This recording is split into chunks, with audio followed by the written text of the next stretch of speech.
I just turned it up to 86 so warm water comes out, but it's always at least at 85. So when we say cold, it's all relative. It's heated all summer.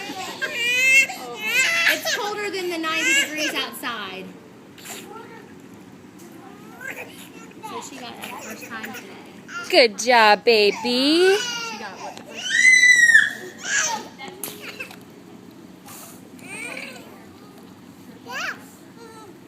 The first few in the water is what I'm looking for her to start seeing those to be consistent. Good girl, Clara. Float. Good girl. Good job.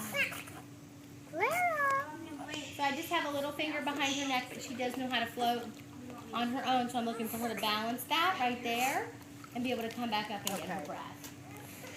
Good girl, Clara. Show off your other stuff. So if you watch her mouth, you can see she's learned breath control for going under when I release my fingers. Her mouth is closed. She comes back and she's going to take a little breath. She took a little one. There's another. Good job. Good girl. Good girl.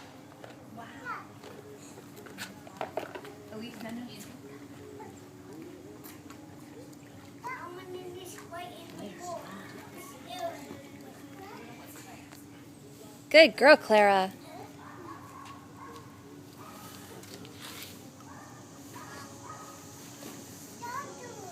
So it's scary to see her going under, but she's holding her breath. The very first day, I put them on their back first when they're this young, and they tip sideways to learn when the water rises on your cheek, close your mouth. So she's far along in the process. She's almost done, so she's got good breath control.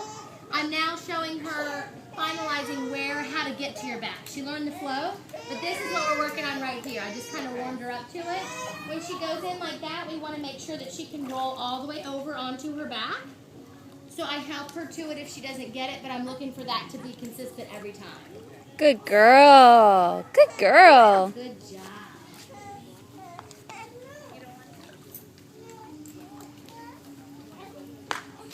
Awesome. It's going to help you sleep a little bit. Awesome.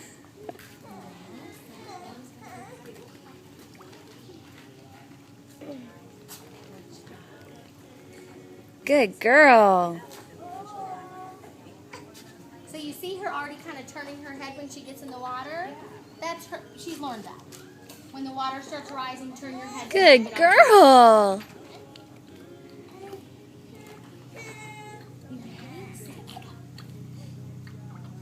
You hear that inhale before she goes underwater, so she can fill her lungs with air. Good job. Good girl, honey. So, like when she's on her back, like the water's like right there. Yeah. She tends to be comfortable with the water over her eyes even. As long as her mouth and her nose are out of the water and she's breathing, then we're not concerned about it. But if it starts flooding her face and she kicks and stuff, we know we have more work to do. Okay.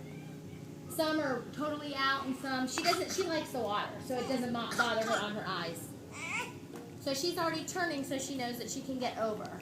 Because she's not learning to swim yet, because she's not, at this age, they're not physically able to. Good girl. Good job. So whatever position I put her in by the end, she should be able to find up for air. Good girl. No. We'll get up. Maybe just annoyed Right, that she's to the point now where she knows wherever I put her what she's supposed to do. But she was always pretty relaxed. Yeah, she is. And a good gauge. Okay, so she's gonna go the other way. Good job. A good gauge to know too if they take a water over their face, they'll probably be a little bit calmer, but it will come with time. If not, you'll find bath time will become easier, and so will pool time if they're not liking water on their face. Coming. Good girl.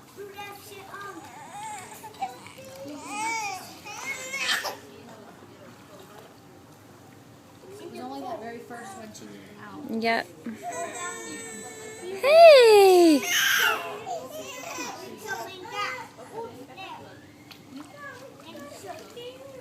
I'm going to help her. I'm going to get you. Good girl. I'm going to go on that.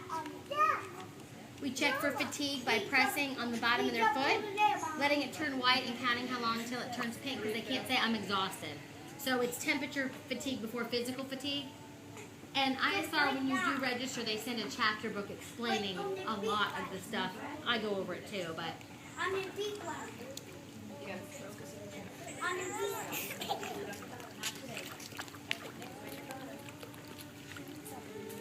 Yay! Awesome!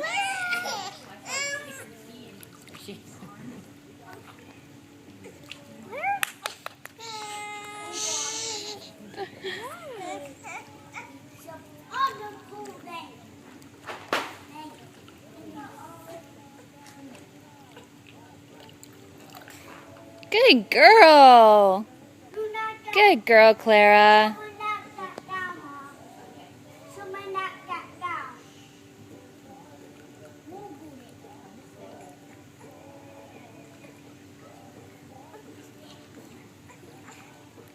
I'm going to let you get a little video of her floating because yesterday you were trying to... Yeah, that's right. So we test them out at the end for a minute. Good job. Good girl. Good job. We test them out for a minute float. At the end of every lesson. No, at the very end of the course of lessons. So that we know, I mean, at the end of a minute, they're not struggling. And we also do it with a real diaper on where it swells and gets full and clothing. So if they ever were to slip in and it's not a situation, it's realistic. Good. There. So that bird, I know that she takes little breaths and gets air, no water came out, which you want to know that too. It was just air, so I can't keep teaching her if she has full belly of air. It's uncomfortable, it's hard to roll over. So I let her burp and get her air out before I ask her to do it again. Good job. And she burps on command. Not all of them do. I pat her back and she usually burps right away. Pretty good. Do you time your dunking to where she's just Good girl. like she's just exhaled or Absolutely. I wait for an inhale. Like if they're not crying, I have to listen pretty closely for her. If they're crying, you can hear the inhale so that they're not exhaling before they go under with no air in their lungs. And I also count while they're underwater. They're never under longer than 7. I don't think she's ever come close to even the 7. Usually by 4 or 5 for the little ones, I'm looking for them to. The 7 is usually more like if they're trying to swim and outswim and not have to do the rollback when they're older. We just know by 7 we're going to help them with it. And that's so they're never in desperate need of air when they're on their own. That they don't try to swim across the pool without getting on their back. Good.